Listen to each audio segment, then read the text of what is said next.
E o governo brasileiro já indicou os geoglifos da Amazônia para a Unesco para serem avaliados como patrimônio da humanidade. E isto tem uma outra conotação.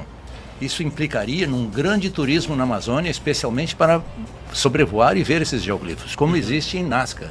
Nazca existe, a última vez que eu estive lá, no aeroporto de Nazca, tinha 23 aviões decolando um atrás do outro e filas no aeroporto. Turismo de observação. Turismo de observação. E isso pode acontecer nessa região.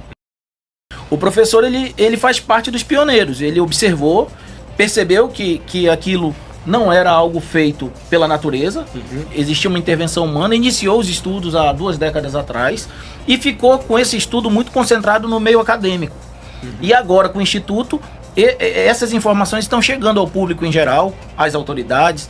A gente tem a exposição do Musa, que todo mundo, inclusive você, está convidado a visitar, que é muito interessante, você pode observar essas estruturas. Certo.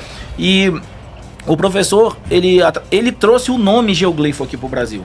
O nome geoglifo era utilizado lá no Peru, com as linhas de Nazca. E esse nome geoglifo, inclusive, o professor pode falar agora melhor do que eu, contar essa história, para que eles possam saber como é que veio parar o nome geoglifo aqui no Brasil. Até 20 anos, esse termo não se aplicava para a arqueologia brasileira. Não tem na literatura a presença de geoglifos no Brasil. Mas assim, nessa região do sul do Amazonas, fronteira Acre e Rondônia, seria um vazio. E na realidade a floresta escondia uma civilização milenar que aí estava, e agora se revela. O nosso povo foi capaz, foi inteligente, verdadeiros matemáticos, engenheiros, arquitetos, para elaborar essas estruturas magníficas que estão provadas. Uma área descampada, próxima a uma floresta densa, onde pode ser que contenha também esses mesmos registros. Esse descampado foi derrubado.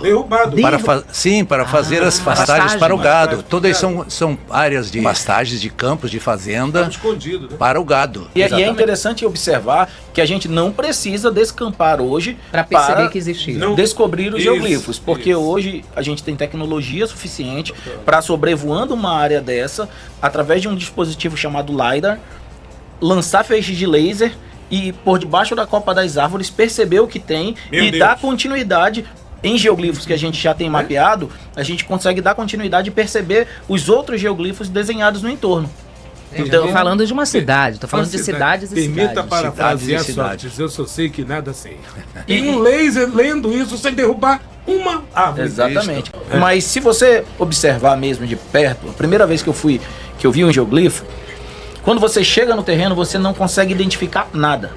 Nada. Imagina você chegar num campo de futebol com 300 metros de lado, você não vê o que tem no 300 metros. Então você não consegue mal percebe os relevos. Se você sobe numa árvore de 5 metros, você ainda não percebe.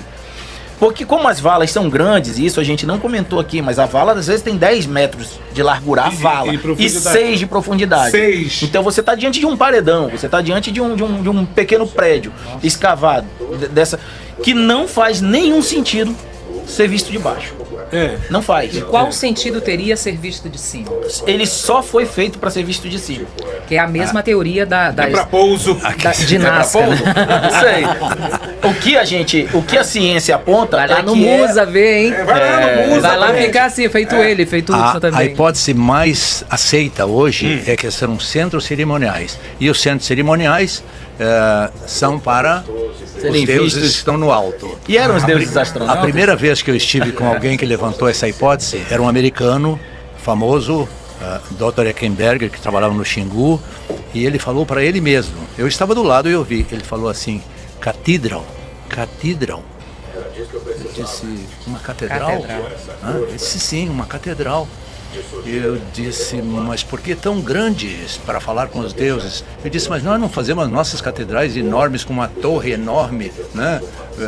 Que não haveria necessidade, quer dizer, para se comunicar com os deuses. Essa é a hipótese mais aceita hoje.